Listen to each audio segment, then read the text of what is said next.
Alcohol? Did you say that? Alcohol. He didn't mention alcohol. DIY. That was mine. That was mine. Little Bread. DIY situation.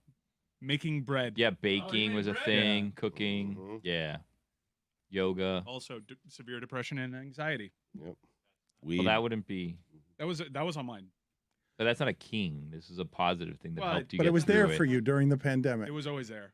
Anxiety Around and every depression, corner. they were there Tapping for you you. on the shoulder. It was always Yeah. there for you. Yeah. Shout out to the people that made those little things that you poked all the doors and the buttons with. You know what I mean? Yeah. That you put around your finger and then you had to use that to open the door. And also the ones that made like the handles on the floor of doors that you then had to go and like get with like the heel of your foot. And every time you did it, you thought you were going to pull your groin because you're like, I haven't worked out these muscles. My leg is not built to open a door. Shout out Also, to them. pulling my groin, top 5. Shout out to hotels that had to cut back on staff and had less cleanings, and now they've just decided they're going to do that. Even though I'm not saying that the pandemic's over, but we've kind of gone back to normal life, and you still can't get your room cleaned in a hotel. That was I don't know if Pornhub that's a joke. shout out. I made a Pornhub joke. Yeah, who are you shouting out? Why are you shouting? Why are I'm you doing fired. Stop shout-outs in shouting. You're too general? loud. I'm kind of They're having attacking staffing hotels. problems, hey, right. hey, hotels, Right. get back to But that's not a shout-out. Clean my room. Do you not know how Yeah. shout-outs work? Shout down. I can't believe I left my groceries outside. Oh man. Toilet paper. Dude, I used to have indoor and outdoor clothes.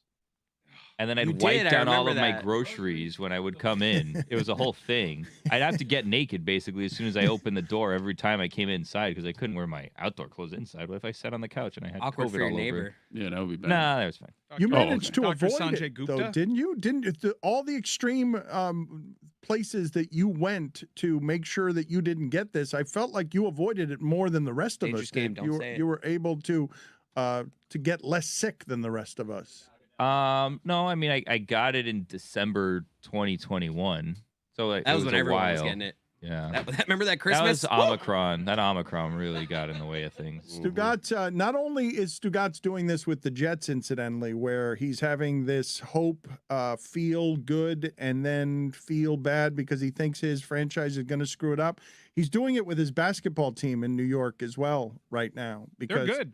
They beat the Are they? Celtics. They beat the Celtics last night by double digits at home. Yeah, they're good. They're on a good run of form right now. They're going to make the playoffs. They had a good offseason. That the Brunson move has been great. It seems as though it looked like the best years were behind Julius Randle, and he's tapped back in to some good ball. You have a good team. You're going to be tough out. It's exciting. They're 6.5 back. They've won 6 straight. Excuse me. Fine. No, that's not a He's fine. getting emotional It's because the not Knicks a are fine. I'm worth getting talking about. emotional. The Knicks are good once a decade, and I No, get but- choked up yeah, every but time they It is are. a fine for you to cough into the microphone. I'm All the you only gotta one do- paying fines around here. I paid $50 yesterday. I mean, Don't kill people. Jeez. Did you kill yesterday? Some guy in a stare down. I forget who it was. An umpire. Oh wow. Yeah. Oh, Randy Wolf's brother. The Yeah. umpire in the We should get him on the show. Frank $4. Robinson stare down. $4. I What happens don't- when he only oh, pays $4 or $5? I owe $1 tomorrow. I mean, That's another that's fine. what happens. They beat Boston. They beat New Orleans. They beat Washington, Atlanta, Brooklyn, and Utah. Like, I don't know if those teams are any good. Of those teams, Boston I know is good. The other teams I have no But you're a idea if playoff they're any team. good. You're a playoff We're a team. You're playoff avoiding the team. play-in. We're a playoff right team. That's very exciting. I wonder if the Knicks are actually any good. Like, can they advance to the No, playoffs? but they're not as good as the top 3 teams. I mean, we know that. So hope to play the number 4 seed or the number 5 seed. Get in that 4-5, and if it's Cleveland or Miami, you can win that series. They're in the 4-5 right now. So they're a couple of games ahead of Brooklyn, who's fading because they lost Durant. The Heat are, The Heat are in play-in position right now at the number 7 seed. You got to think that they could catch up to Brooklyn, whose roster's different. I'll tell you what, if they win the opening round, they beat the Cavaliers, and they have a series with the Milwaukee Bucks, and it goes, 6 games, good season. I think it's hugely important that Yeah. you get out of the first round because then you're identified as one of those teams that are close, and then the next disgruntled superstar will have you on that list. I shouldn't have actually, when I said the top 3 teams in the East, I shouldn't have eliminated Cleveland from that because Cleveland, those. Man, Knicks are right in that tier with them. You think the Knicks are as good as Cleveland is? Because I do not. I'd love to see that series. I think that's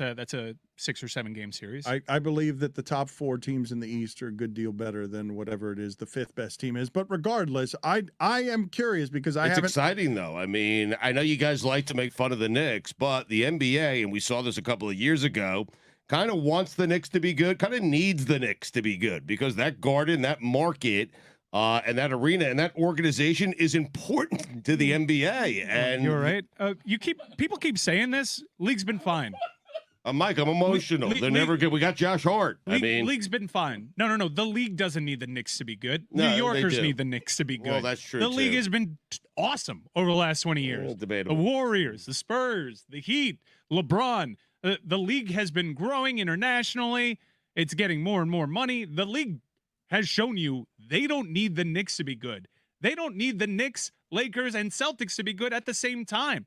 That's rarely ever happened for them. The league just moves on. As long as it has stars and the games are compelling, the league has proven that it'll be healthy. All of it an excuse to bring up to the group the news I learned recently about the Knicks, that James Dolan is on a dating app.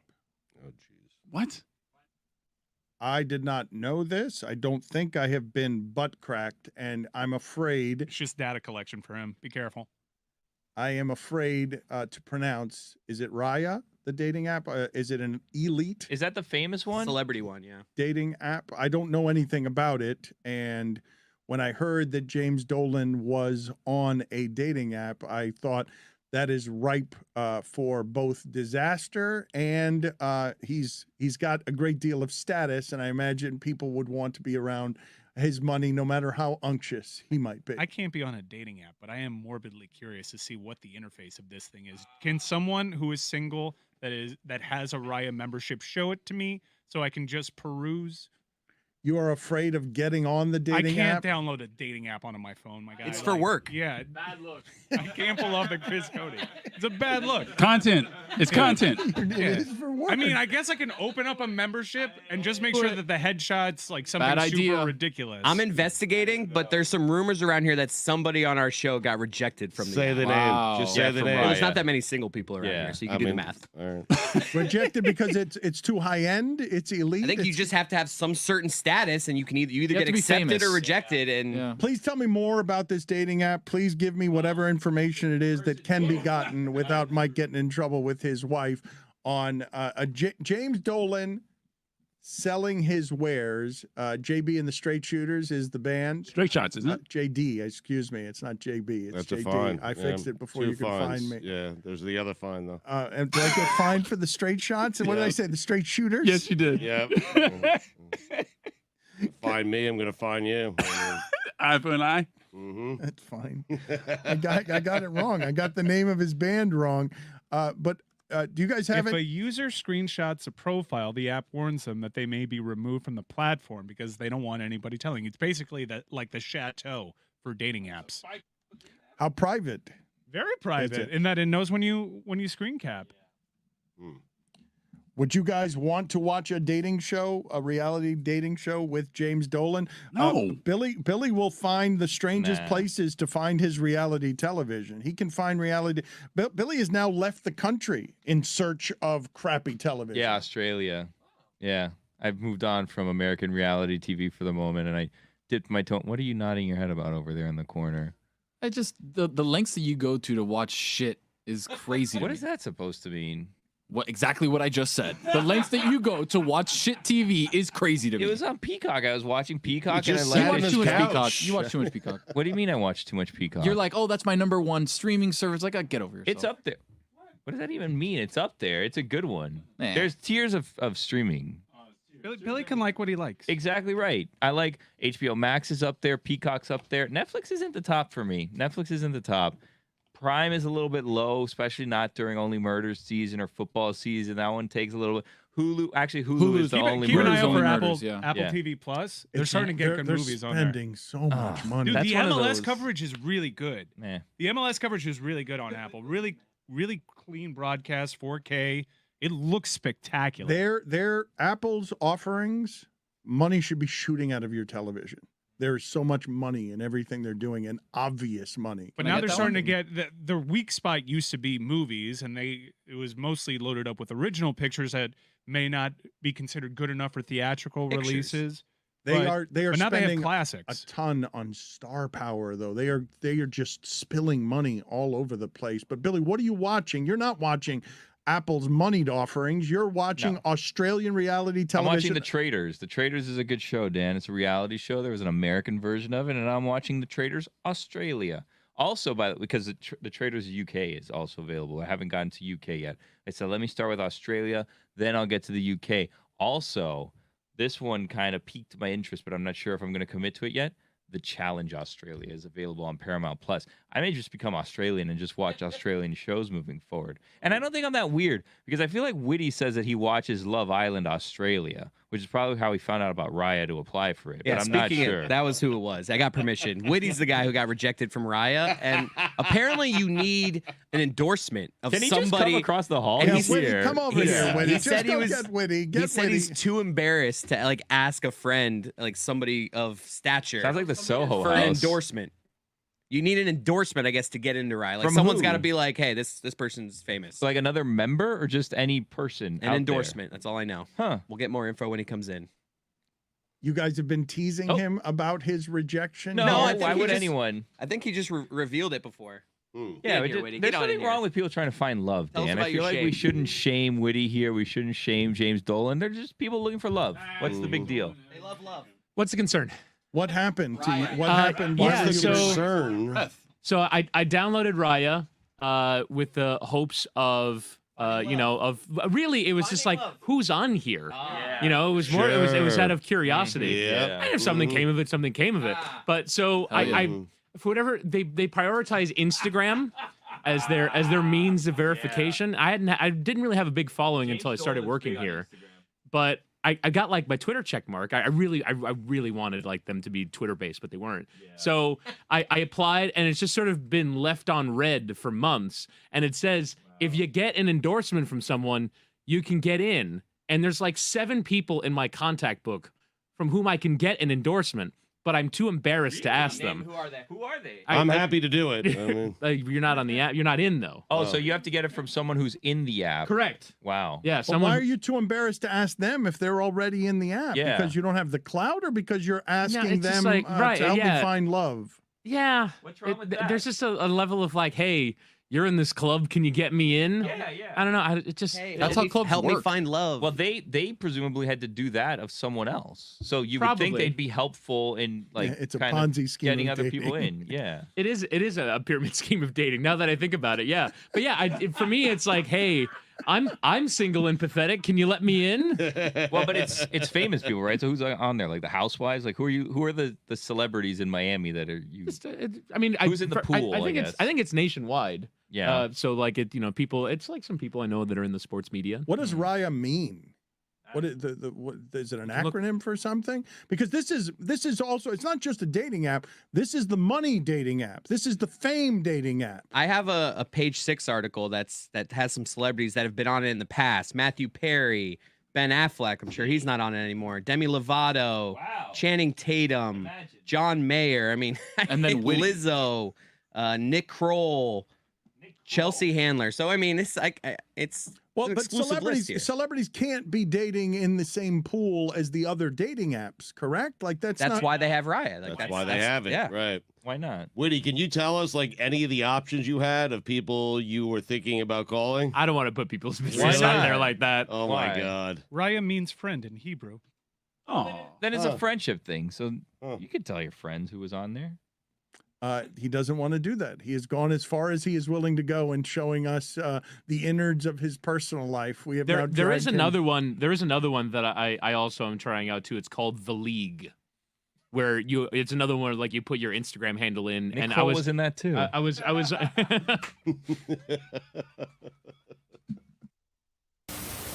It never I'll works get this to way, it. Stugotz. The way that it worked this weekend with the Michigan State Iowa game and Iowa coach Fran McCaffrey. Yeah. It never works this way because I don't know what funniest thing from the sports weekend is. I don't know what Stugotz's weekend observations are. But I don't imagine that there was anything funnier this weekend than Iowa being down 10 with 1:29 left in the game against Michigan State. They're down 10, Stugotz, with 1:29 left. It is hard to win that game. It is hard for Michigan State to lose that game. But not only does Iowa rally to win the game, they rally to win the game after the single greatest stare down between a coach and an arbiter since Frank Robinson did this a million years ago from the Washington Nationals dugout and just tried to stare a hole through the umpire. Fran McCaffrey, and he was just during a timeout, he's staring at an official, a referee who is holding the ball and staring right back at him. He holds the stare for a good 30 seconds and then steps forward to the official still staring at him because the official is staring straight back at him. Yeah. And then the official stares straight forward and he steps forward into Fran McCaffrey. And then Fran's team reels off a majestic victory down 10 with 1:29 left because they were fired up by their coach's stare. That's coaching. I mean, you do what you got to do when Fran McCaffrey did what he had to do. It's an old-fashioned stare down, Dan. But the best part, as you pointed out, is the referee stepping into it and digging in his feet and not blinking and saying, you move closer, I move closer. You stare, I stare. You stare at me, I stare at you. And you know who won? The referee. Now, Fran's team won, but the referee won the stare down because Fran was pulled back into the timeout by an assistant coach. And that ref still stared at Fran McCaffrey. No one pulled the ref back. No. I mean, the ref, though, was not giving off a ton of intimidation. Fran McCaffrey was clearly trying to stare a hole through his head and was, like, intent, whereas the ref was just like, yeah, I stand by my decision. It was very calm about it. But I will say, though, Ref was laughing at Fran, I feel like. That's true. Yes, That's true. yes. But, Dan, you've been calling a lot of people artists lately. Yeah. The guy with the camera underneath the rim that actually got like in the middle of the two of them and got this shot and was able to track the progress of the two of them inching forward. That gentleman, whoever's in charge of that camera, artist. No. Now that guy framed the shot perfectly. It looked like we were in an old Western shootout by the end of that video. That was brilliant. Jessica, you're staring, you're making faces. This is all distinctly and stupidly male. Why does everyone have to be an No, artist? it's not. I was is. actually looking at my computer because Notre Dame won the regular season ACC title yesterday in women's basketball, and I was just reliving it on social media. I'm happy I you don't- found such what- joy in something that you enjoy watching. It's great. I'm very supportive. Coach Larrañaga is there, or Larrañaga. We've got the Enye now over the N. I want to. It's not early for him. I want to know what kind of documentation, Coach. It's great seeing you. I think this is the best team you've ever had. It's certainly looking like it. And congratulations on all your success this season, even though we're catching you at a brutal time after a brutal loss. But the From first a cave, it looks like. the too. first thing I wanted to ask you is how much of your documentation has the Enye on it? Because you got to South Florida. You remembered that there's an Enye on there, and where in the house will we find the Enye? Any place I sign my signature. First of all, it's nice to be on, guys. I appreciate you inviting me and looking forward to talking with you guys. But the Enye has always been a part of my name. I've always signed my signature with the tilde over the N. And there was a guy who I think it was a sports writer, who tried to research it to see if I ever used it before I got to Miami, and he got he got a business card off of the internet, and sure enough, I had signed it and put the Enye on. So it's always been there for me. Jim, I thought that you whitewashed it when you left South Florida. You left South Florida, and all of a sudden the Enye was gone. You come back to South Florida now. You're saying the entire time you were signing things with the Enye. Absolutely, 100% of the time. Every time I signed a basketball or a photo of me and they asked for my autograph, there was always an Enye. You can look at it over the N. Bona fides. Yes, he is. He's giving me with a tilde over the N and Yep. bona fides. Stay strong, Coach. It's not just yeah. that, though. There's a double R, too, right, Coach? So you have an R in there also. Can you roll your R's? Yeah, Larrañaga. There you go. How good has your Spanish gotten in South Florida? Yeah, terrible. Do you agree with the assessment? Because you look like you're on the cusp of winning the ACC. That seems unfathomable, the idea of that. Miami's not supposed to be with the Blue Bloods. Well, it is funny, you know, Duke and Carolina. Actually, Carolina was preseason #1 in the country, and in the ACC poll, it was Carolina, Duke. And if someone had told me and Jeff Capel that Miami would be playing Pitt on the last day of the season to determine the regular season champion, I think a lot of people would take that bet. But that's sure enough the case. We play Pitt 6 o'clock on Saturday. Whoever wins the regular season title and the number 1 seed in the ACC tournament. So I'm real proud of these guys and the job they've done all season long. And it should be a very exciting game this Saturday. Coach, put us where you were when you learned that John Ruiz tweeted at halftime against FSU. FS who? Okay, I was here right now. I don't know that.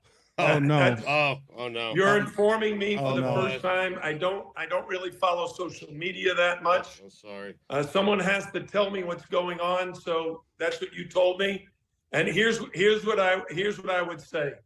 I think the Miami FSU rivalry is a terrific one. I think it started with football, but it's permeated throughout our athletic department. So it was very, very important that we play well and win the game. Unfortunately, I think our guys thought we had won it by halftime because we had played so well in the first half. But Florida State, to their credit, came back, played a very good second half, cut out into our lead and eventually made a game-winning shot. So, Coach, it wasn't credit goes to them. It wasn't just your players. It was one of your very loud, obnoxious boosters, and I'm not talking about John Ruiz. It was Mike Ryan who left the facility. He left the bedlam. You're up double digits. Mike Ryan left to go watch a soccer game. Yeah, I was being a good sports fan, Coach L. Or a bad And also, one. because Dan just likes to make this horribly awkward for everybody. By the way, that sports writer that was trying to dig into your past was Dan LeBatard. That was not me. It was Dan LeBatard. It was not me. I'm a Golden K, and I love the program, Coach. And I like many Miami fans, after that Dayton loss last year, was up in arms, wondering if the program was going in the right direction, wondering if you still had it. And I am taking this opportunity to publicly apologize to you directly to your face, because I've gone from what are we doing here? This is not the right direction, to caping up for you in the Hall of Fame, because I think you're a Hall of Fame coach. And the turnaround last year, and I know everyone, including Jim Boeheim, thinks that this happened overnight, but this was what the program was building towards. And you guys had a setback with the Adidas thing and the loss of scholarships. You're killing it, sir. You're a Hall of Famer. Well, thank you, Dan. I appreciate those comments, but really what I'm concerned about is getting ready for Saturday. All that other hype and stuff, it's meaningless. Right. Everything is about the players performing well during the game, and the only focus is on the very next game. This happens to be our last regular season game, and it's for all the marbles. So Yes. I'm excited about it. Our players are excited. That's We for got a a whole share of the ball of marbles. wax. A share of the marbles. It's a share of the All marbles. the It's marbles, Coach. Half the marbles. Don't listen to him. Most of the marbles, many of the marbles, not all the marbles. Yeah, well, sometimes I think I'm losing my marbles. This guy gets it. So where are you, Stugatz? Where are you, Coach, on Stugatz's contention? Because he's been following you deeply, profoundly, year. emotionally all year, that this is a Final Four Miami team. Well, I think there are a lot of teams in the ACC and around the country that have the dream of getting to the Final Four. We're certainly one of them. And I think we're capable, but we have to be playing our best basketball, which means our defense has to be consistently good. Our rebounding has to be consistently good. And we've got to force a number of turnovers. At the offensive end, we've been very, very consistent. We're going to have to keep that going through the ACC tournament and the NCAA tournament. But we're one of many teams that has that potential. Jim, what were your thoughts when you read or heard that Jim Boeheim said that Miami had bought a team? I don't really worry about what other coaches say or do. I just concentrate on doing my job the best I can, working with my players, getting them ready for the next game. I enjoy being around the guys. They keep me youthful. I'm not the youngest coach in the league, but I'm not the oldest either. Boeheim has that distinction. That boy. Bars. Yes. He's got bars. Yes. So, hey, this is one of those things that the college basketball landscape has changed dramatically. The transfer portal, we had like 17 to 20 transfers in the league that are just absolutely killing it. So you have to be active in the transfer portal. NIL is a major factor. Every family wants to know what your NIL deals are. So those guys, my staff and I are not involved in NIL. We have nothing to do with it. So I just focus on the coaching. Jim, I do feel like you just age-shamed Jim Boeheim, and you are our youngest guest that we have had in a week around here. And I believe you did get the comments, though. You can laugh it off, and you can say, "Well, I don't need to create the headlines."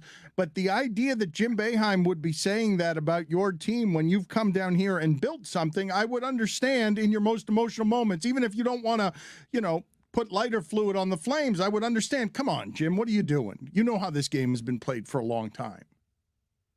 Well, here's what I would say. 12 years ago, when I was offered the University of Miami head basketball job, I talked to my sons about, should I take this job or not? And my son, Jay, said to me, he's the assistant with the Los Angeles Clippers right now. And he said to me, Dad, it'd be so much fun to coach at the Dean Dome and to coach at Cameron Indoor Stadium. And I said, Jay, it's only fun if you win. And I took the job, and we've been winning. We're batting like 500 against Carolina and Duke. We've got the best road record, I think, in the ACC. And we've got the best record. I think it's in the last, we're 35-10 in the last 45 games, something like that. And that's the best record in the ACC. So to me, it's all about staying focused, coaching my team, and winning. Jim, where does the high end for this team rank on the high ends of all the teams you've ever coached? Well, our 2013 team legitimately had a chance to win the national championship. We won the ACC regular season, the ACC tournament. We were seeded 2 in the NCAAs, and had Shane Larkin not got food poisoning and Reggie Johnson not tore up his knee and Durant Scott not caught an elbow and had to have his jaw wired shut, I think we would have won the national championship in 2013 if we'd stayed healthy. Last year's team had a chance. We're up 6 against Kansas at halftime. Kansas blitzed us in the second half. Had we beaten Kansas, I think we would have had a very good chance to cutting down the nets. This year's team ranks right there with those guys. But the whole thing in the NCAA tournament is matchups. You got to be able to match up well. Last year's team matched up extremely well with our opponents. We were shorter but faster than the teams we played until we met Kansas. You guys forced a lot of turnovers in the tournament, and I think one of the things that the naysayers might say about your tournament chances this year is that you guys don't have enough defense. You kind of gave voice to that a little bit earlier in this interview. Can we turn up the defensive intensity, because you're going to need to make a deep run again? Yeah, there's no question it's our defense that needs to be the catalyst. When we're at our best, we're forcing turnovers, rebounding, and running. We've been outstanding in the open court, and our field goal percentage shows it. We're scoring at a very high rate. The big term right now is points per possession, and we're doing a great job of scoring at a high level in points per possession. But a lot of our offense comes directly off our defense. So the more we defend and force turnovers and rebound, the better our chances are. Coach, is Nigel Packard to play on Saturday? A lot of people were surprised that he didn't play against FSU. We could have used him against FSU big time. Yeah. Can we see him on Saturday? There's no question. Nigel Pack's a terrific player, a fantastic shooter. He made the adjustment from being a 2-guard to being a point guard. He's quarterbacked our team all season long. To lose your point guard in the second to last game of the season at home was really a challenge. But the injury he sustained is a day-to-day one, and he could be feeling better today and practice. If not, we'll rest him until he feels 100%, because we need him on Saturday, and hopefully he will be 100% by Saturday. Coach, you talked about matchups. What's the ideal matchup for this team is what or who? Well, it's not a particular team. It's actually a particular style. We match up very well with teams that are just a little slower.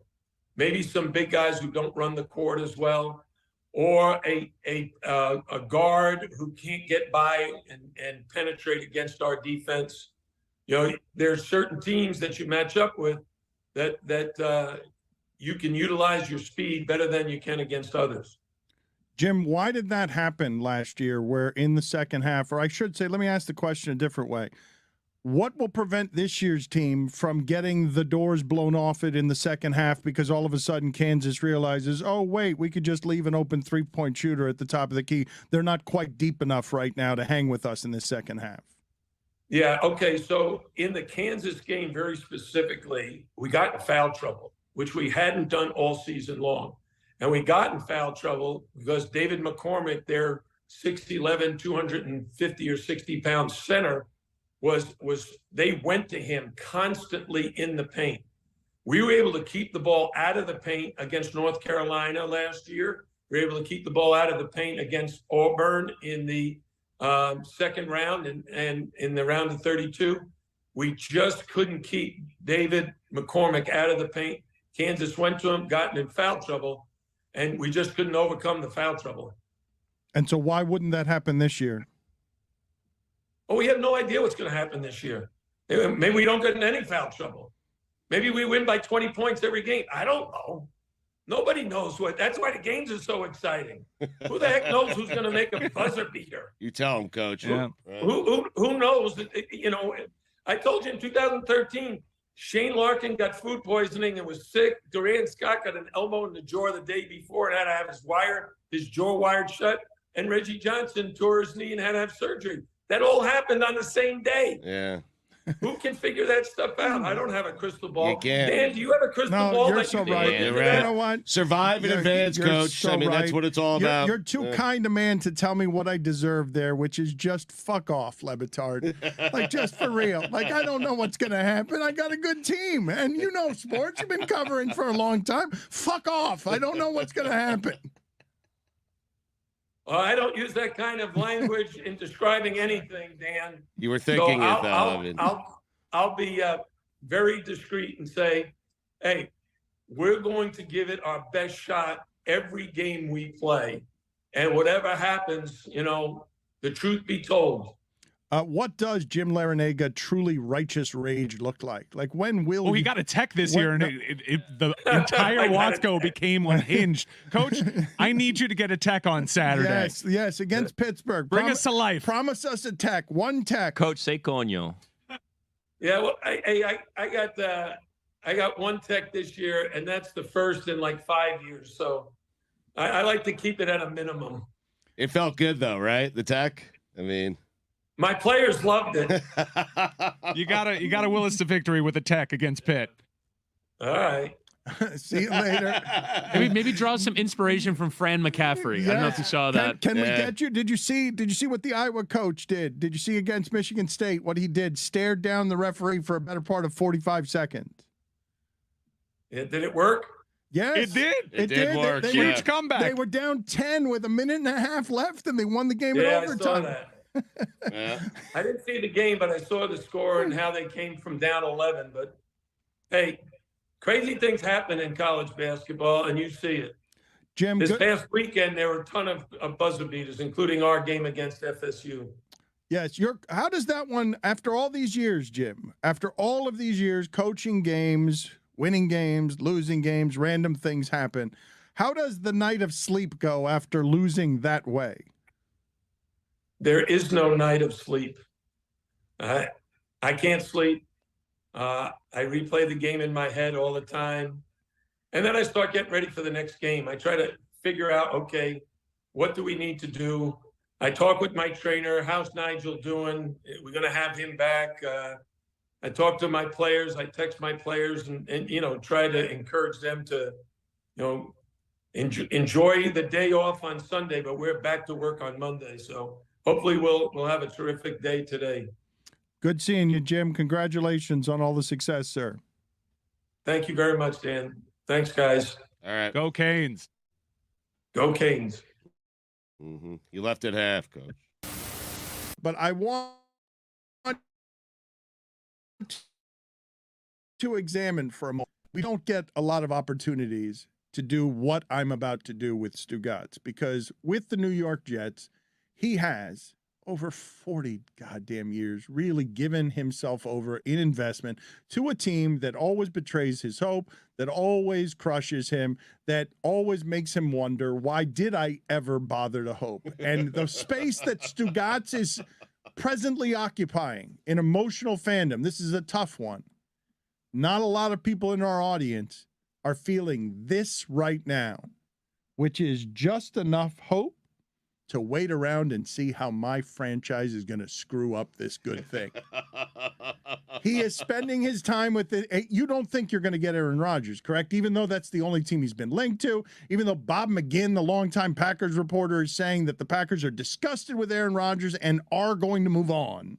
I don't think the Jets somehow, and again, Dan, you're right, I have 40 years of them proving this to me. Somehow they're going to screw this up.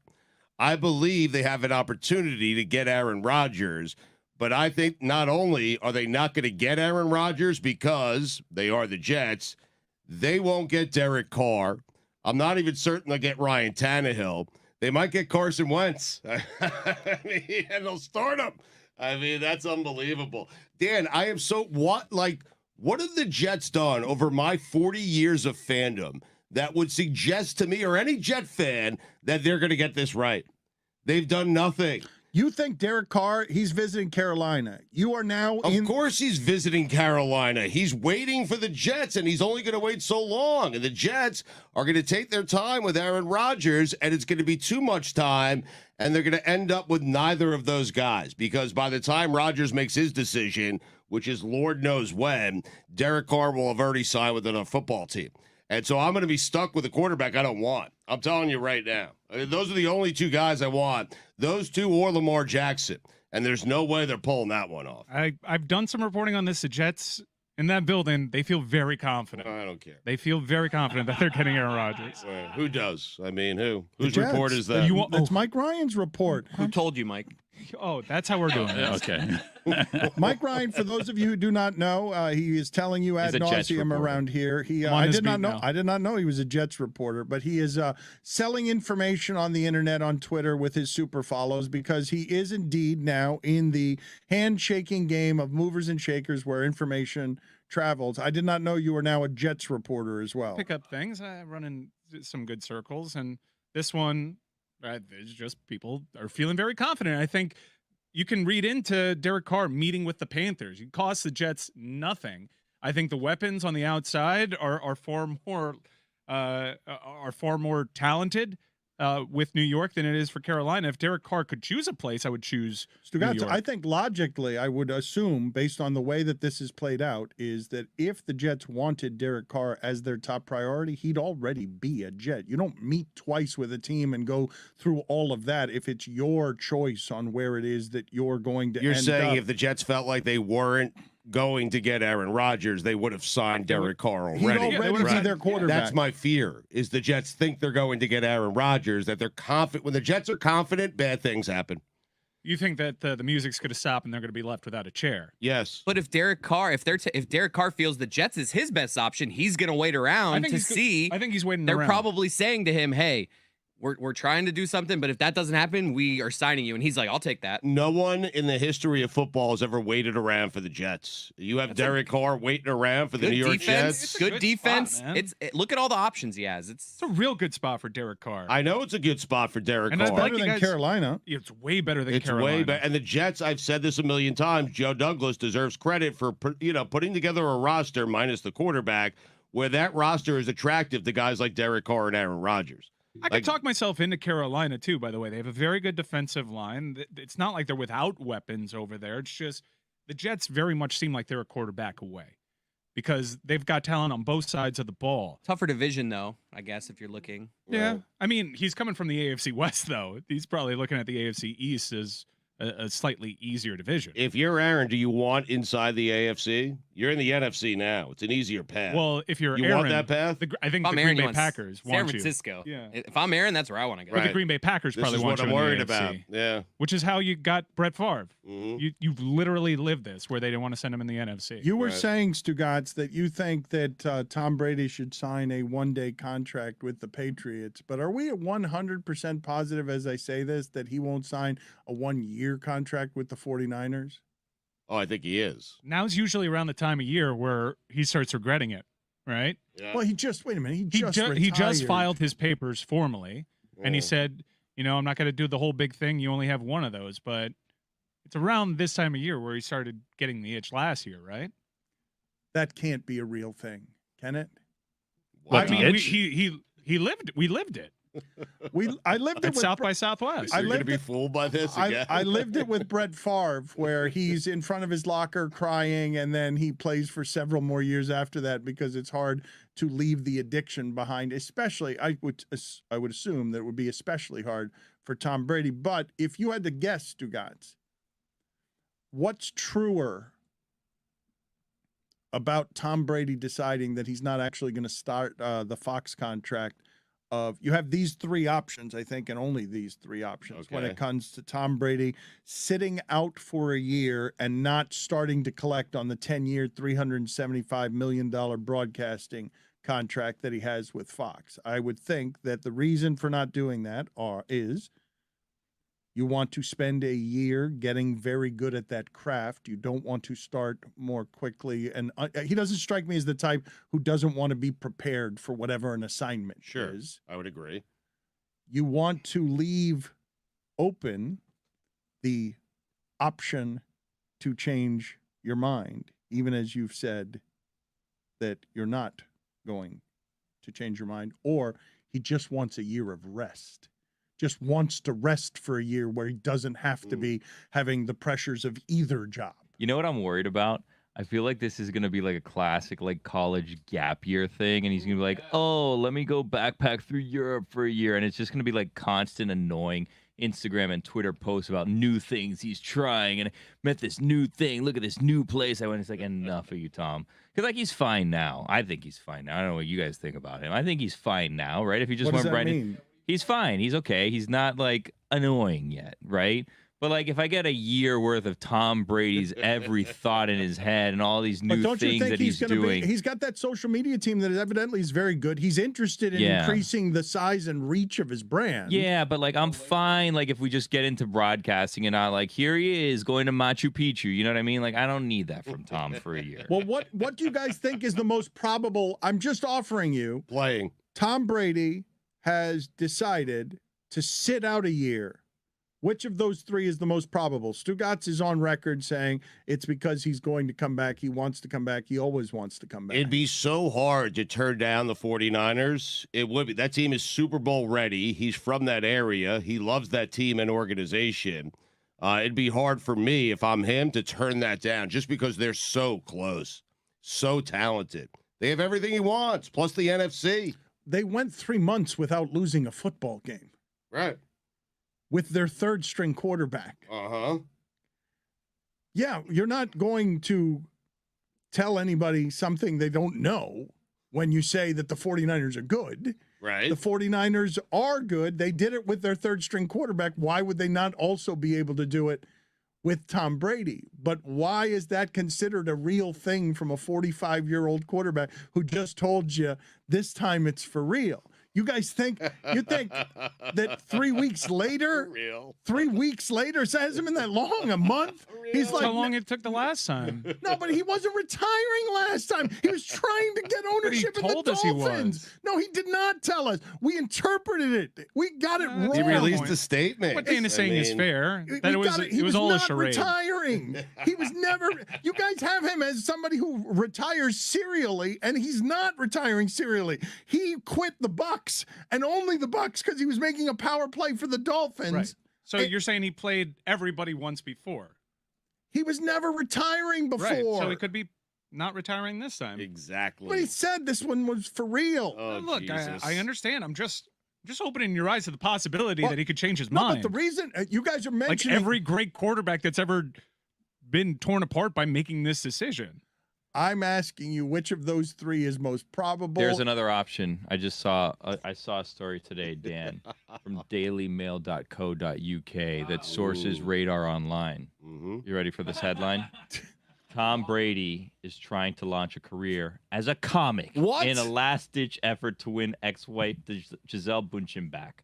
His inner circle is trying to stop him, as football's GOAT considers an extraordinary new job after finally retiring at 45. That I did not see coming. Well, hold on. If you read deeper into this article, quote, he does a great impersonation of former teammate Rob Gronkowski in an over-the-top Boston accent. It's hilarious.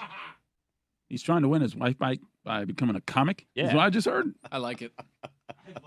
I'd go see that show. Would you?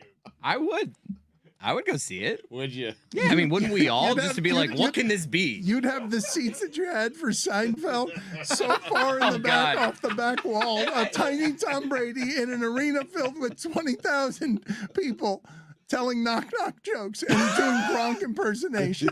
69. You guys, With a Boston accent. I need more information on. I will not. This is the death of news.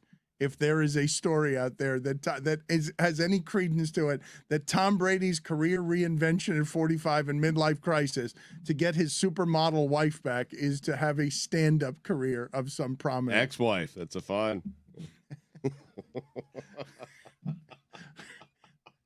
I don't believe that qualifies as a fine, Stugatz. What do you mean? I don't believe getting. No, it's Yeah, it married. finalized. It's finalized. Yeah. I don't think getting a fact Just wrong. misspoke. It's okay.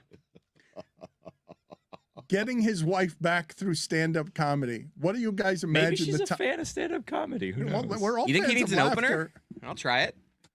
I thought you were going to do this already. No, I'm working on it. Chris had Chris had like a very, I thought, strange post on social media this weekend Where I that compared saw. myself to Jerry Seinfeld? Yes, you compared yourself to Jerry Seinfeld. I did that kind of ironically, but I did. There was a thing where What does Jerry that mean? Seinfeld just can't like have any interactions in his life without thinking, where am I going to put this in my show or my stand-up act? Like everything is content to him, and I've kind of gotten to that point where anytime anything happens in my life, I'm like, oh, could that be a bit? What could I put that as something we could talk about? Like it's just.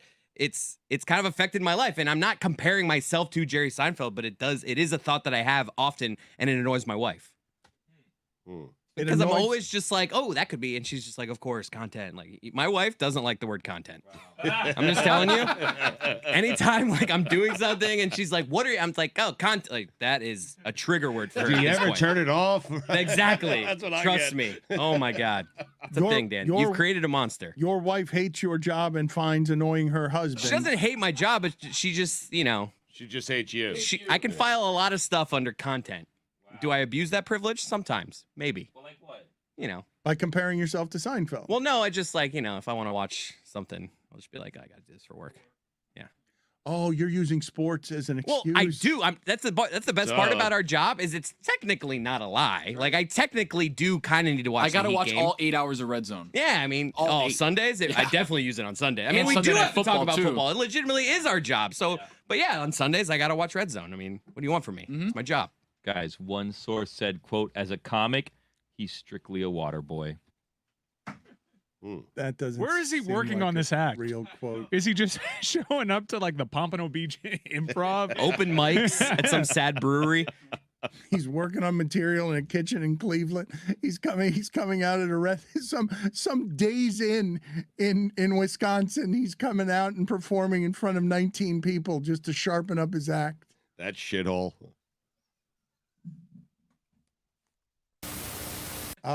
Let's start the show right now Oh. because this is very exciting. David Sampson is not here today. That's not the very exciting part. It has to be a big guest because people. Wow, that is exciting. Yeah, no David Sampson. Thank you to whoever created that. Great idea. It is a good day.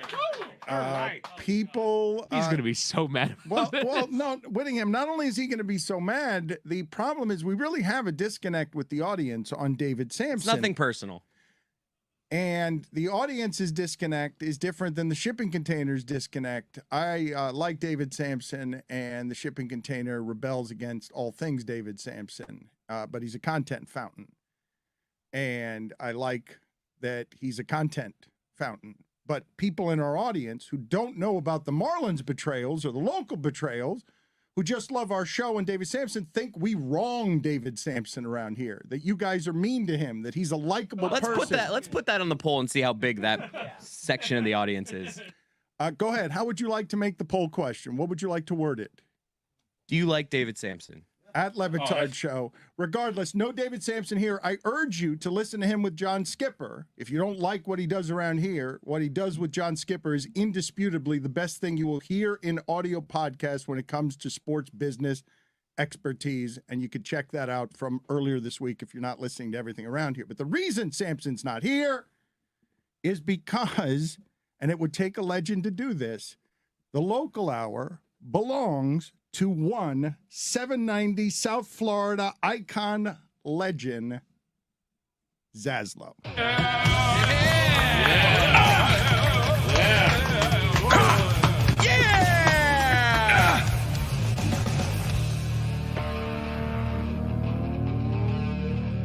Screaming, pounds his fist on the triple A concrete.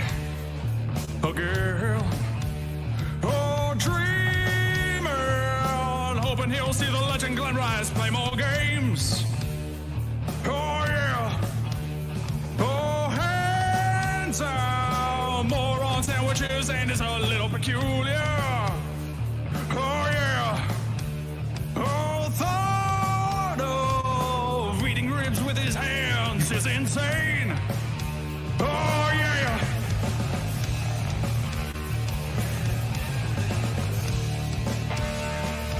John Zaslow, how you love that catchphrase. Bad news for opposing teams in the Triple A. He's all smiles till LeBron's a clutch again, clutch again, clutch again. It makes us happy to see you, Zaslow. That's a good song. The song makes me happy. That's a good song. It is a good song. John Zaslow, how you love that catchphrase. Oh, bad news for Rajon Rondo's stupid face. He's all smiles. Boston's never winning it all again. Stupid face. Stupid face. He started with us. He was Not over now. I'm sorry. He was one of the original producers at 790, and now the Heat hurt you every night because they can't make a single three. Oh my God. I turned the game. I said, I'm done with this. I'm putting on wrestling. And I put wrestling on the big TV in my room, and I put the Heat on the small TV because that's a punishment. Holy shit. Because the small TV is muted. So if you're muted, you're punished. Have you ever done that before? Oh, TBS? Oh, Wednesday Night Dynamite? Yeah. I gotta be up to speed. Big show this weekend. Yeah, what do you think about the Wardlow? I like him. I don't like that he cut his hair. I like the ponytail. But I like him. Ward Daddy. That's what I call him. I like him. I had to put my stories on the big TV. I put the Heat on the small one. They got banished. How about that John Moxley? Yeah, stop bleeding. It's a little bit gross. A little bit. It's a little much. A little much. I'm getting nauseous. Jokic, too. That guy. Don't even get started with that guy. They're down 25. No Joel Embiid. So stupid. Outside the second quarter, they look pretty good. No, in the first quarter, they look good. At the start of the second quarter, you had Victor Oladipo, who I don't know. If I didn't know any better. Victor Oladipo? If I didn't know any better. Point shaving? I don't know. What? I don't know. You're just giving the ball to your team. I can't. Suffice to say, but Oladipo? he was bad. Dude, he was bad. So bad. Not awesome. Oh, my God. Awful. Put it on the poll, Bench ruined the please. game. At LeBatard Show, was Victor Oladipo point shaving? Terrible. It seems irresponsible. Terrible. Just a question. Wait, just a question. It's a question. It's a question. Was he point shaving? It's a question. Terrible. Was he point shaving? I'm saying if I didn't know better. I do know better. But if I didn't. That guy we know better.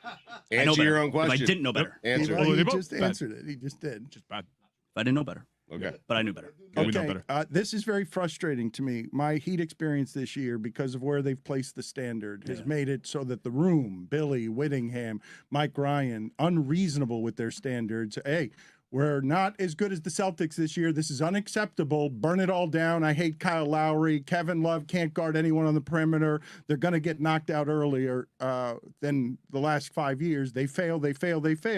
While Mike Schur and Bill Simmons are on their podcast still actively fearing only that team in the entire league. Yeah, like I agree with the Kyle Lowry part, obviously, but I've heard you guys, man. Like I do think there's a little bit of, we're not like long-suffering Heat fans, all right? We're not Magic fans.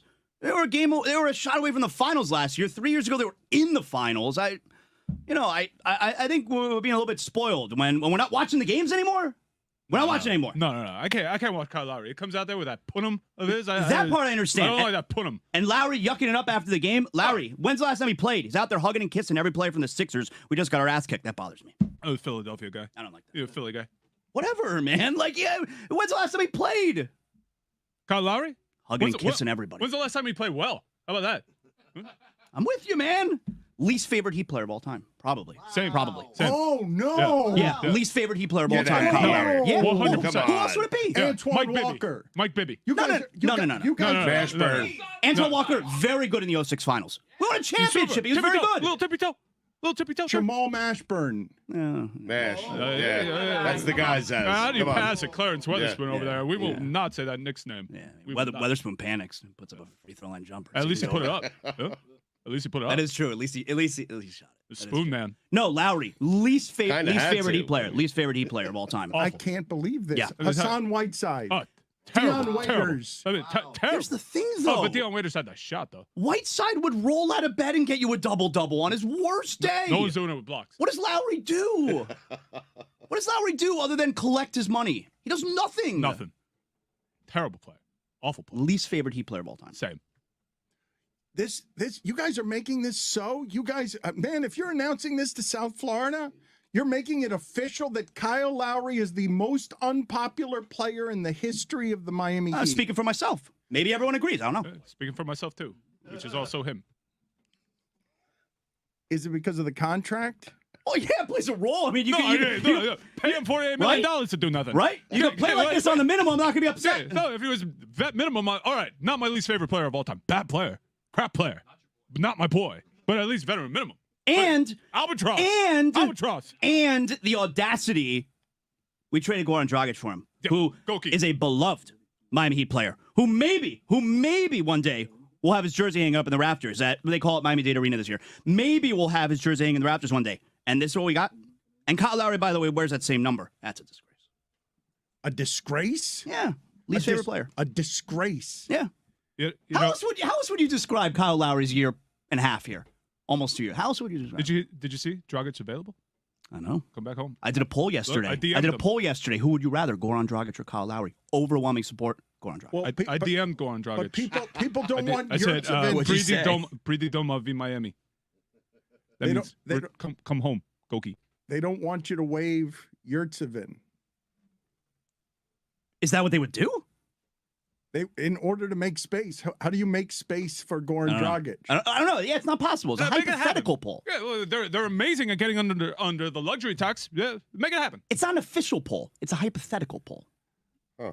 Zaslow, you have been paid by the Miami Heat for a long time. No, that's not true. I mean, I was paid by the radio station. I was never paid by the Heat. Forgive me? Yeah. It's an important clarification, Dan. It is. It is an important clarification, but the reason that I made the assumption, erroneous though it is, and perhaps I should be fined, is because Zaslow You're not paying him anyways. As pro, that's true. I am not paying him. Is as pro Miami Heat, emotional Miami Heat fan voice as anyone we've ever had in this town. At a microphone, not just at a microphone. He has been the voice of the Heat fan, and well, because when the radio station started in 2004, like it was still all like the Dolphins were starting to be an embarrassment, and the Heat had never won anything yet, so it was still like all football down here at the time. And then 20 years later, the only team that matters, the only team anyone cares about, the standard's so high that Mike Ryan doesn't have the fan width. Yeah, I'm not with you there, man. Who's Mike? spoiled? Maybe, possibly. Have they done this to me? 100%. Oh, come on. Have No, they they done haven't. this No, to you? No. Yeah. 3 years ago in the finals, a year ago, a Jimmy Butler three-pointer from an amazing, one of the best moments of my life it would have been if he hit that shot. It would have been incredible. I would have ran on the floor. It would have been awesome. You would have? Ruth Riley would have had to hold me back. I would have ran on the floor. Wearing a jacket. Yeah. Yeah. Like my headphones would have been pulled out the socket. Ruth Riley would have had to hold me back. I'd have ran on the floor. You know, sometimes when like a great play happens and you hold back the person next to you, like that's what she'd have had to do. I would have ran on the floor. I absolutely would have ran on the floor. But you know, when the Florida Panthers they do the little Bally's, the little Bally's commercial that's out of focus with the bad sound, they never say, hey, can someone fix that, by the way? Dude, Florida Panthers, your commercial, I can't hear it. It's out of focus. I feel like what are you doing? You're bringing up everything that makes me angry. What is this? It's like I'm watching on a 56K modem. Like, why can't I listen to Goldie and Moeller? Right. Why can't I just listen to him normal with the game? Why is every night I have to go on social media and sound like a curmudgeon and complain about the game broadcasts? Which, by the way, the broadcasts it's a great actual broadcast. You can't hear it. But the quality, Bally, bad. And also, hey, don't even get me started. I can't even buy a blue jersey. That beautiful blue jersey. Go on Fanatics. Can't buy it. That jersey? Awesome. Michael Jordan, mythical saint of all purity in sports, has been trying to sell his home for about 10 years in Highland Park, Chicago, Stugans. Mm-hmm. And Jessica has some ideas. Correction. Highland Park is a suburb very far north of Chicago. It's not a neighborhood in Chicago. Well, Chicagoland? Can we it's say in that? Chicagoland. Give us the details. As someone who's totally obsessed with Zillow. Oh, that was Zilla's close. different. It's a totally different thing. But as someone who is obsessed with real estate prices, Stugats, I got to be quick around you, man. You were getting ready I want to someone's money. find me quickly. You were getting ready there. What are the fluctuations on Michael Jordan's house? How long has he been trying to sell it?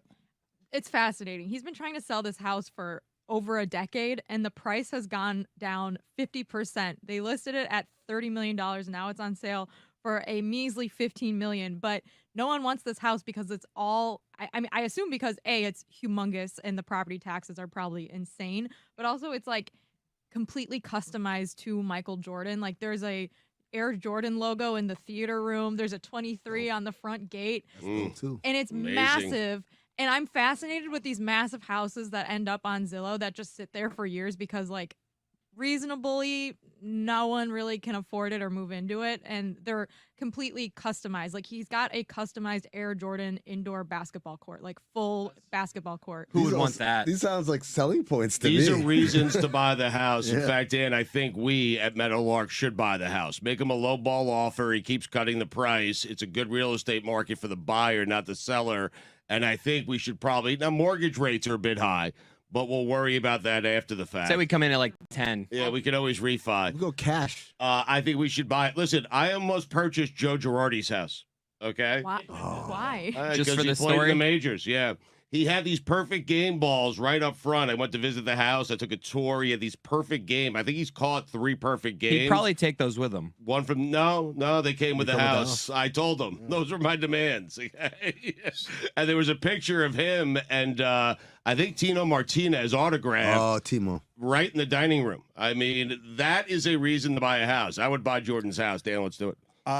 Forgive me. I don't think Joe Girardi. There's only been like 15 perfect games ever. I don't think Joe Girardi has. It may have been a 3 perfect of them. game and a couple of no-nos. It was something. Okay. He's catching them though. Yeah. The And thing he's fine. about- And he's fine leaving them at the house. The Yeah. thing about Michael Jordan's house is if we bought it, there's only 9 bedrooms, so we'd have to share bedrooms, but there's 19 bathrooms, so we Oh. each get our own bathroom. Tell me that's not the perfect situation for this show.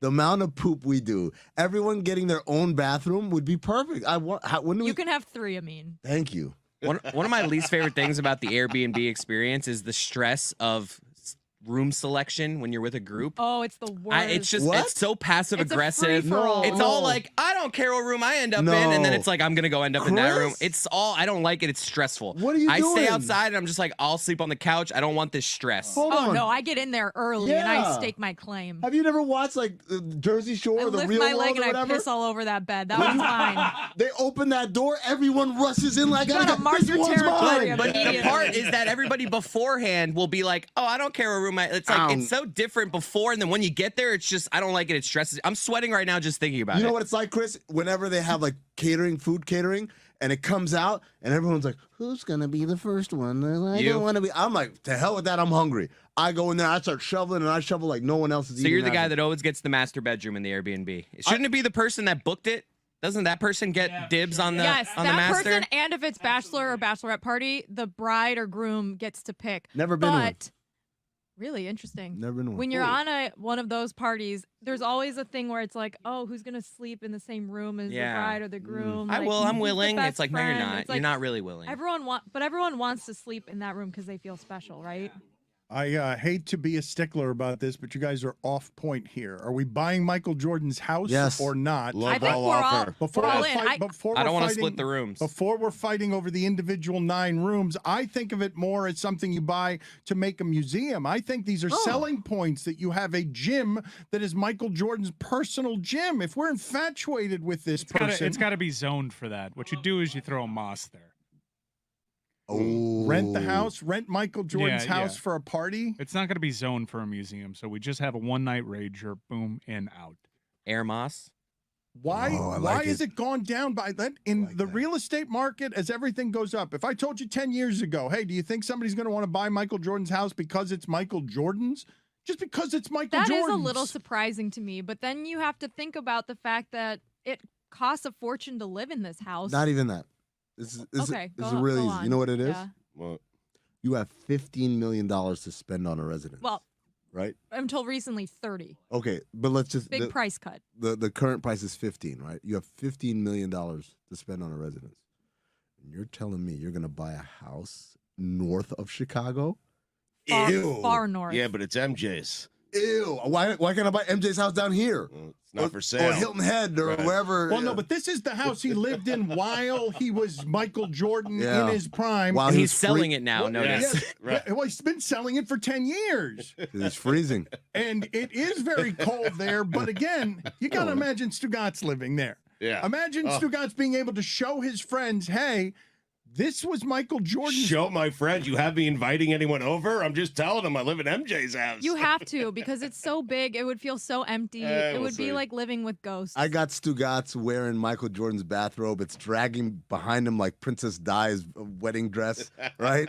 He's got a cigar. He's walking. He's sliding from room to room like Tom Cruise He's like, in Risky it was Business. worth it. He's looking around. He's just like, it was worth it. Here's a line from Business Insider. The listing is 30 times the price of the other homes in the upscale Yeah, how are the Chicago comps? neighborhood. See what I'm like saying? it is 30 times the price of all the other rich people houses in Highland Park. I'm going to spend that money to live amongst people who are way poorer than me? Hell no.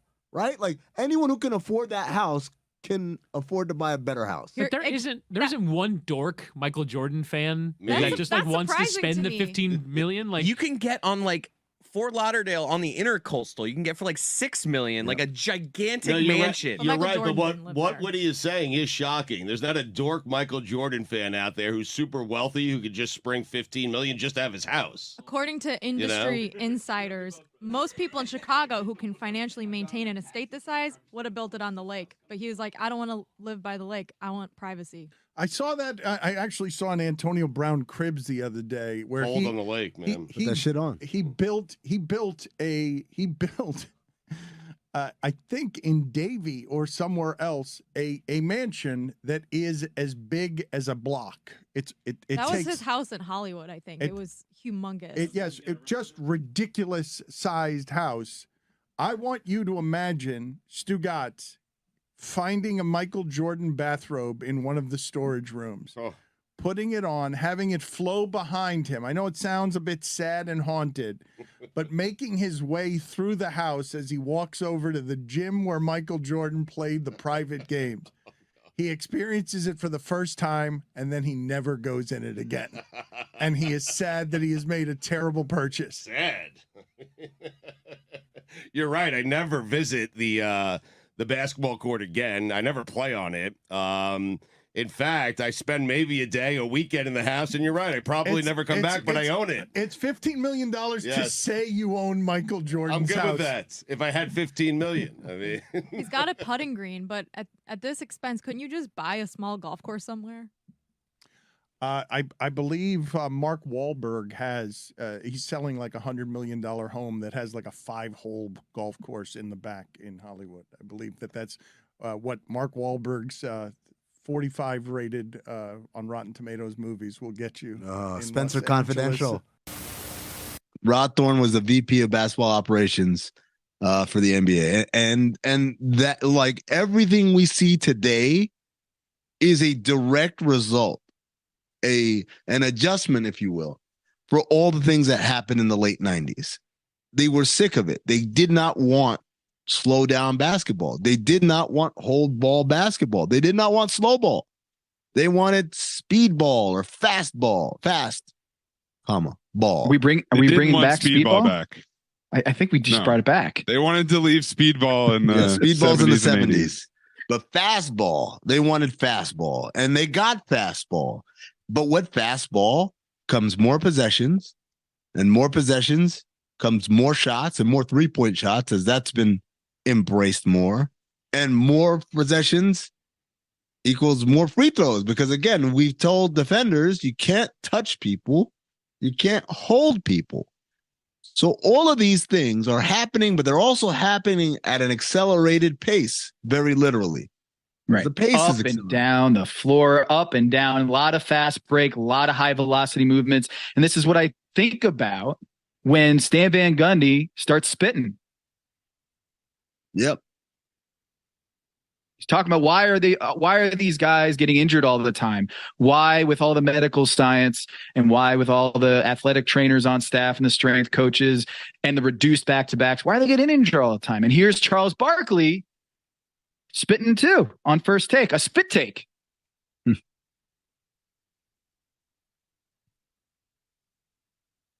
So I think you have the clip, right, Mace? Yeah, that's from the other doc, right? The unload management one. So yes, players are missing more games, as Charles is saying, but I also think the game is less taxing, right? I mean, like on the body, like yes, we talk about arm shivers and don't come into the lane like the bad boy Pistons. Remember that?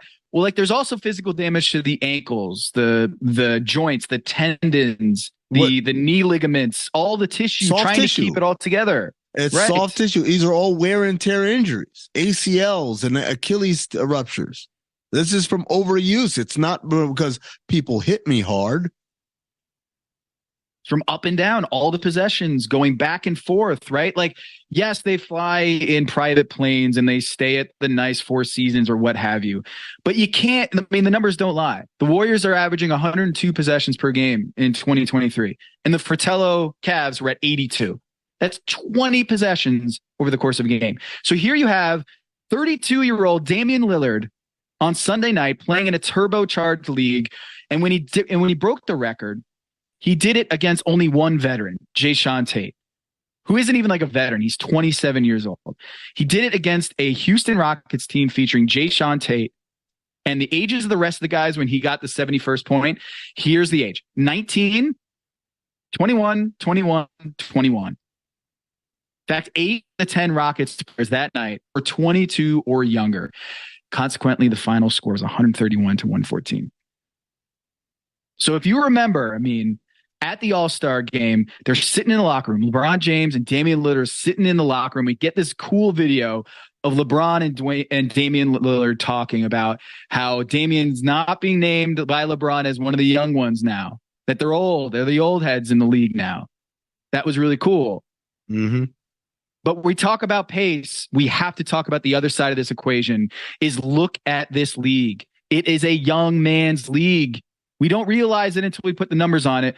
But here are the types of players that played in the late 90s era. In 1995, 27% of the players were 30 or older. They were in their 30s. 27% in 1995. Remember that Rod Thorne quote? 27% of the players were 30 or older. That kept going up in every season after that. 29%, 31%, 32% in 1997. Up again. 32%, yo. Up again to 33%. 34%, peaking in 2001 when 35% of the players were in their 30s. 1 out of every 3 players on the floor. Okay. That was the glory years. That was peak Michael Jordan, late 90s era. They were really old. But these days, it is a young man's game. It is more Houston Rockets than it is Damian Lillard and LeBron James. These days, there aren't as many vets hanging around. Just 20% of today's NBA players are in their 30s. 20%. It's a young man's game. Last year it was at 18%. We're a little bit higher than we were last year, but that's still half as many 30-year-olds as there were in the peak of the late 90s. And by the way, how much is that number skewed by like 3 or 4 players? Right? Oh, like there's LeBron and Udonis Haslem. If you took LeBron, Udonis Haslem, and Chris Paul off the table, Iguodala, you took out all those guys off the plate. The outliers. Then you end up. I mean, imagine if you will, it plotted where every on a XY on an x-axis, right? And every player is a dot. The majority of the dots would be all the way back here, sub 27 years old, and then you'd have a trickle, and then a couple of dots all the way out past 35, and they're pulling the average up. But the reality is, most of these guys are back here. Yeah, the median age is probably what you're looking for there. I could probably pull that up. But like, that's all right. 1997 All-Star game, okay? 9 players were in their age 33 season or older. Michael Jordan, Barkley, Drexler, Dumars,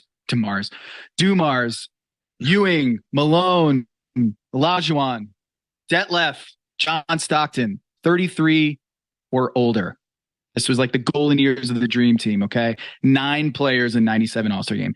This year, 33 or older All-Stars in the game, we had a grand total of 2. LeBron, and who barely played, DeMar DeRozan, who barely played. Okay. We had KD and Steph, who were too injured to play, who are in that age range. They didn't play. In 97, we had 9, and this year we had 2. It is a young man's league. Remember, Carmelo Anthony, he's still looking for a gig. Yep. So is Dwight Howard, Rajon Rondo, Isaiah Thomas, DJ Augustine, Trevor Ariza. Yep. And those are just Smith Lakers had to go back to school and play golf. Yeah. Like all these guys, they'd be playing in the 90s because it was an easier game to play. You didn't have to run up and down the floor. I remember an assistant coach telling me this the other day. He's like, man, you just pull up tape from the 90s and look at today's game. It is like 2 different sports. By the way, speaking of MLS, did you see the clip from our friends over at Football Ramble? I did. Okay. Should we play it? Yeah, let's play it because they played a little game but with someone who was, I can't remember, Andy Brassel, who's like one of the most heralded journalists in England. Why are you on the show? He's great on the show, though. Bro, that's like, the times Grant did our show, we'd always be like, your stock goes down when you do our show. We love you, Grant. We're hurting you, yeah. And by the way, shouts to every MLS team who put a Grant Memorial in their press boxes this week. Absolutely incredible. But Andy Brassel is doing Football Ramble, and they decided to have a little American off between him and Luke Aaron Moore. Basically, the game is, can you name all MLS clubs, all 29. Keep naming MLS clubs. First one to lose, you're out. Right. So let's just play some of it. Teams competing in the 2023 Major League Soccer season. Inter Miami. Of course. Vancouver Whitecaps. Ooh. Montreal Impact.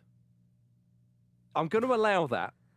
Right. I don't know what Andy's going to think of that, but they used to be known as Montreal Impact, but they rebranded in 2021. Motherfuckers. This is just... I think that's Go right, on. Give him the ding. Give him the ding. Okay, Andy, if you want me to. Andy? Bring your dinner. Whatever. Atlanta United. Mad, yeah.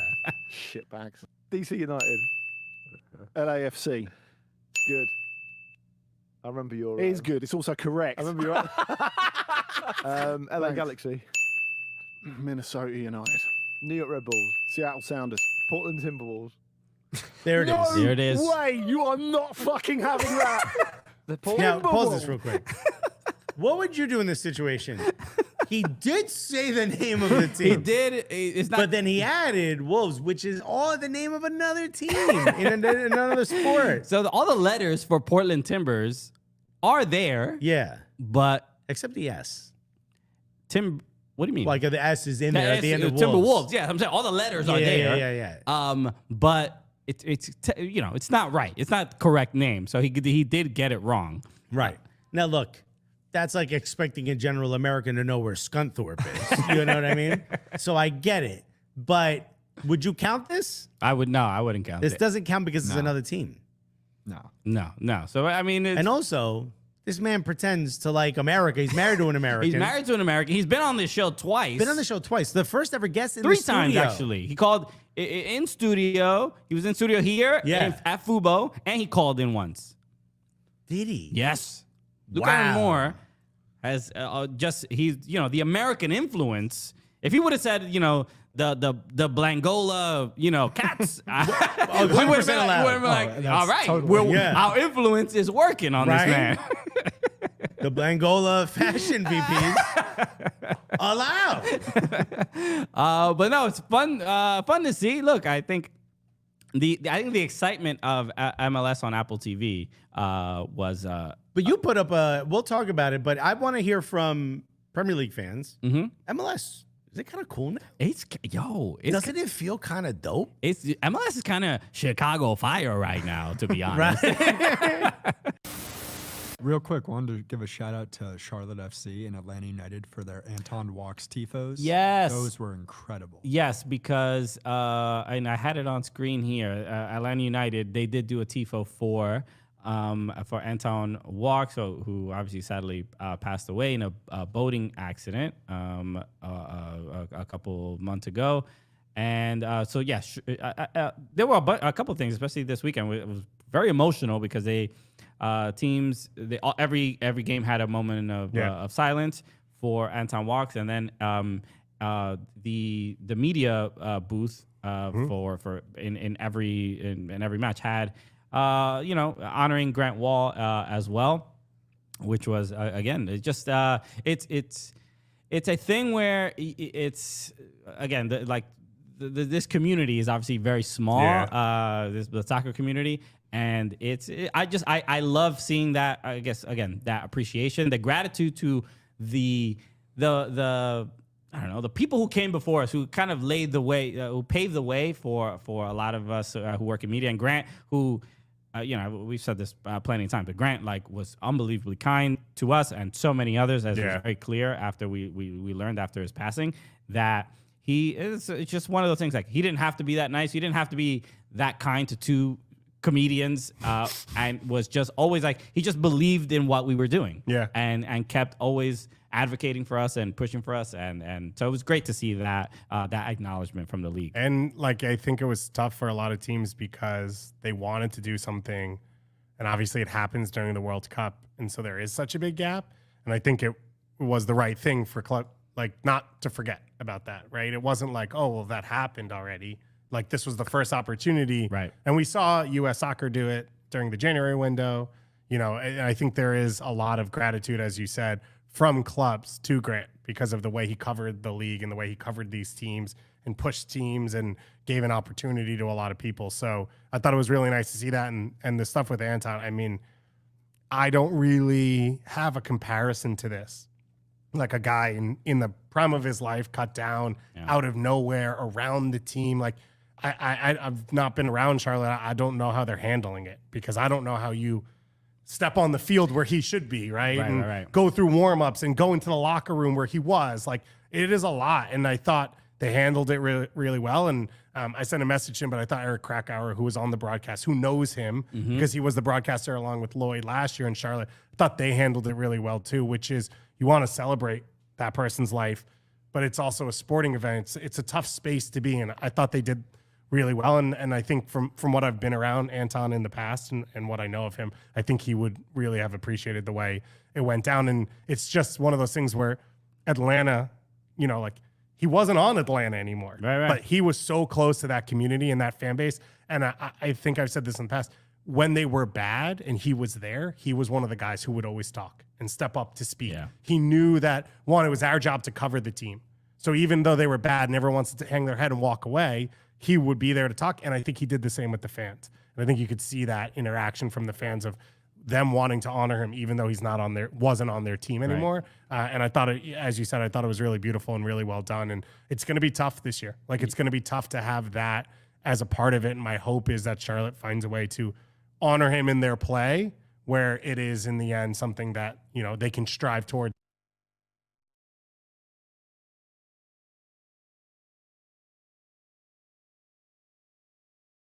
Unlike him being at a movie theater. What do you mean? What would it sound like? I know you want the impersonation, but it sound like this. One for Ant-Man Quantumania, please.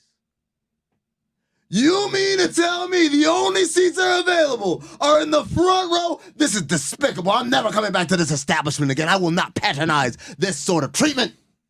That's what I wanted.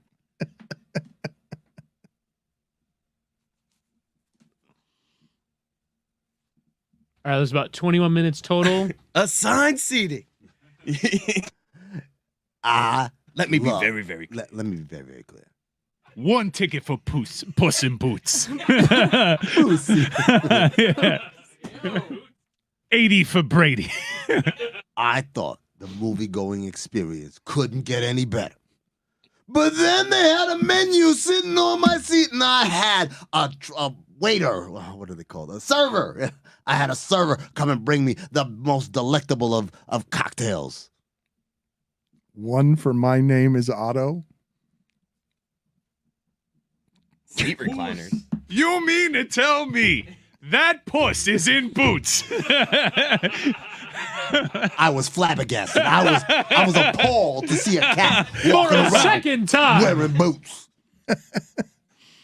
And it's not actually about. I made him Al Pacino. I mean, I don't know. I'm gambling again. Yeah. You mean to tell me?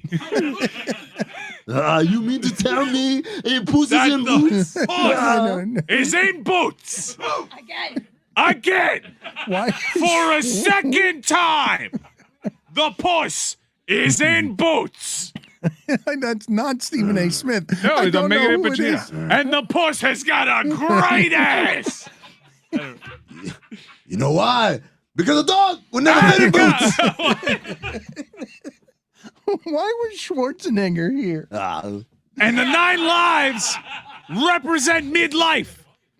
And now all of a sudden, the cat's got anxiety. He's lost his self-confidence. Now I haven't seen the film. I'm not familiar with the plot to It's a the good sequel. movie.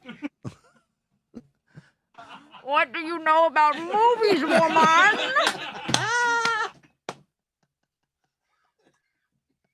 Let me tell you, I put some boots. Awesome. It's a good movie, man, I'll tell you. I haven't seen the movie. I don't know anything about it. I haven't talked to anybody. But it would seem to me. When that puss puts on boots, man. Hell yeah. I'd like to see Mrs. Met in some boots. The puss is in the boots. Cute little kid is in the boots. Gets all scared. Look, the boots were on the puss. I don't know what to say. It's not Blake's fault, though. It's not Blake's fault that the puss was wearing boots. Robert and Kirk. Puss in boots.